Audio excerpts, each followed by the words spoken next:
आज की दुनिया सिर्फ जमीन पर नहीं बदल रही, आसमान और स्पेस तक पहुंच चुकी है। आज जियोपॉलिटिक्स का मतलब है स्पेस, डिफेंस और स्ट्रेटजी को समझना, क्योंकि यहीं से भविष्य की दिशा तय होती है। आर के न्यूज अफेयर्स इन मुद्दों को मुश्किल शब्दों में नहीं, सरल भाषा में समझाता है कि क्या हो रहा है, क्यों हो रहा है और भारत के लिए इसका क्या मतलब है। तो आप जुड़े रहिए आर के न्यूज अफेयर्स। जब पूरी दुनिया की निगाहें भारत और फ्रांस के बीच 26 राफेल मरीन फाइटर जेट्स की ऐतिहासिक डील पर टिकी थी, उसी समय पर्दे के पीछे एक और बड़ी रणनीतिक चाल चल दी गई। अप्रैल 2025 में भारत ने फ्रांस के साथ करीब $7 बिलियन की डील साइन की, जिसके तहत 22 सिंगल सीटर और 4 डबल सीटर राफेल एम भारतीय नौसेना के लिए खरीदे जाएंगे। लेकिन इस डील की गूंज मॉस्को तक पहुंची। फिर नवंबर 2025 में राष्ट्रपति व्लादिमीर पुतिन की भारत यात्रा से पहले रूस ने ऐसा प्रस्ताव दिया जिसने रक्षा विश्लेषकों को चौंका दिया। रूस ने अपनी 5वीं पीढ़ी की स्टील फाइटर सुखोई Su-57 को भारत में पूरी टेक्नोलॉजी ट्रांसफर के साथ बनाने का ऑफर दिया है। यह सिर्फ जेट खरीदने की बात नहीं, बल्कि इंजन, सेंसर,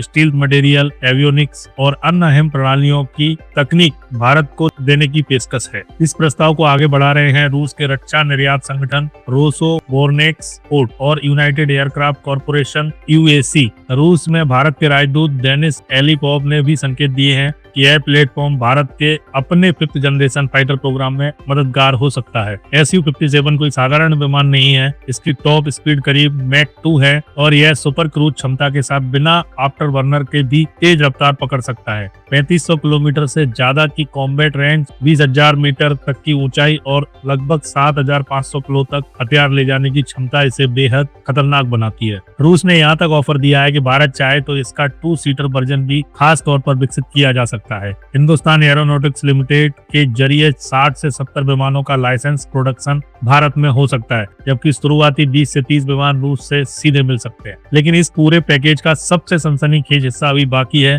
रूस ने Su-57 के साथ अपने heavy stealth drone Sukhoi S-70 Okhotnik B को भी पैकेज में शामिल करने का प्रस्ताव दिया है। ओकोटनिक बी, जिसका मतलब है शिकारी, 20 टन बेवजनी फ्लाइंग विंग डिजाइन वाला स्टील ड्रोन है। इसकी रेंज लगभग 6,000 किलोमीटर बताई जाती है और यह करीब 2 टन तक हथियार ले जा सकता है। इसकी डिजाइन ऐसी है कि रडार पर पकड़ना बेहद मुश्किल हो जाता है। सबसे अहम बात है कि इसे Su-57 के साथ मैन्ड और अनमैन्ड टीमिंग तकनीक के तहत उड़ाया जा सकता है, यानी Su-57 का पायलट हवा में रहते हुए इस ड्रोन को रियल टाइम में कंट्रोल कर सकता है। इंसान और रोबोट की यह जुगलबंदी दुश्मन के लिए बड़ी चुनौती बन सकती है। भारतीय वायुसेना इस समय लगभग 29 स्क्वाड्रन पर सिमटी हुई है, जबकि जरूरत 42 की मानी जाती है। ऐसे में यह ऑफर भारत की वायु शक्ति को नई दिशा दे सकता है। अब बड़ा सवाल यह है कि क्या भारत इस प्रस्ताव को स्वीकार करेगा? क्या यह रणनीतिक साझेदारी है या रूस की भू राजनीतिक चाल? और अगर Su-57 और ओको की जोड़ी भारतीय वायुसेना में शामिल होती है तो एशिया की ताकत का संतुलन किस तरफ झुकेगा? और अब बात करते हैं उस जुगलबंदी की जो एशिया की ताकत का संतुलन बदल सकती है। अगर सुखोई Su-57 और सुखोई S-70 और ओकोटनिक बी एक साथ ऑपरेशन में उतरते हैं तो दुश्मन के लिए समझ पाना बेहद मुश्किल होगा कि हमला किस दिशा से हो रहा है। दोनों ही स्टील तकनीक से लैस हैं। Su-57 हवा में दुश्मन के फाइटर जेट्स से निपटेगा, जबकि ओकोटनिक भी जमीनी ठिकानों, राडार स्टेशनों और हाई वैल्यू टारगेट्स को निशाना बना सकता है। यह मैन्ड अनमैन्ड की ऐसी रणनीति है जिसके सामने चीन का चेंगडू J-20 और पाकिस्तान का F-16 फाइटिंग फाल्कन भी चुनौती महसूस कर सकते हैं। रूस दावा करता है कि इस तकनीक का परीक्षण किया जा चुका है और यह ऑपरेशनल स्टेज में है। अब सवाल उठता है कि भारत को इस ऑफर की जरूरत क्यों है? अक्टूबर 2025 तक भारतीय वायुसेना के पास सिर्फ 29 फाइटर स्क्वाड्रन बचे हैं, जबकि स्वीकृत संख्या 42.5 स्क्वाड्रन की है। सितंबर 2025 में MiG-21 के आखिरी बैच के रिटायरमेंट के बाद यह कमी और गहरी हो गई है। Air chief marshal AP Singh ने संकेत दिया है कि आने वाले 2 दशकों तक हर साल 35 से 40 नए फाइटर जेट्स की जरूरत पड़ेगी। भारत अपना स्वदेशी HAL-M का प्रोग्राम विकसित कर रहा है, लेकिन उसे पूरी तरह तैयार होने में समय लगेगा। यही हाल HAL तेजस Mk2 का विकास भी जारी है, लेकिन इसमें भी समय लगेगा। ऐसे में रूस के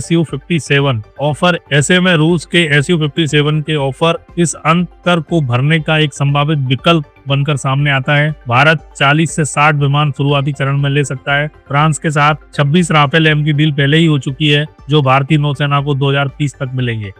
अगर Su-57 भी शामिल हो जाता है तो भारतीय वायुसेना की मारक क्षमता कई गुना बढ़ सकती है। रूस के साथ डील का एक और रणनीतिक पहलू है। भारत पहले से सुखोई Su-30 MKI और S-400 जैसे रूसी प्लेटफॉर्म इस्तेमाल कर रहा है। ऐसे में इंटरऑपरेबिलिटी आसान हो सकती है। सबसे अहम बिंदु है टेक्नोलॉजी ट्रांसफर। अगर रूस वाकई पूरी तकनीक देने को तैयार है तो यह भारत की आत्मनिर्भरता की दिशा में बड़ा कदम हो सकता है। इस पूरी कहानी का सार यही है कि यह सिर्फ एक डिफेंस डील नहीं बल्कि रणनीतिक स्वतंत्रता का सवाल है। फ्रांस से राफेल, रूस से Su-57 और ओकोटनिक बी और अमेरिका की ओर से F-35 की चर्चा, यह सब दिखाता है कि आज भारत वैश्विक रक्षा समीकरणों के केंद्र में है। अब बड़ा सवाल है, क्या भारत इस ऑफर को स्वीकार करेगा? क्या Su-57 और ओकोटनिक बी की जोड़ी भारतीय आसमान में दिखेगी या भारत अपने एम का इंतजार करेगा? आपकी क्या राय है? अगर आप खबरों से आगे जाकर रणनीति को समझना चाहते हैं, अगर आप जानना चाहते हैं कि स्पेस, डिफेंस और ग्लोबल पावर भविष्य को कैसे आकार दे रहे हैं,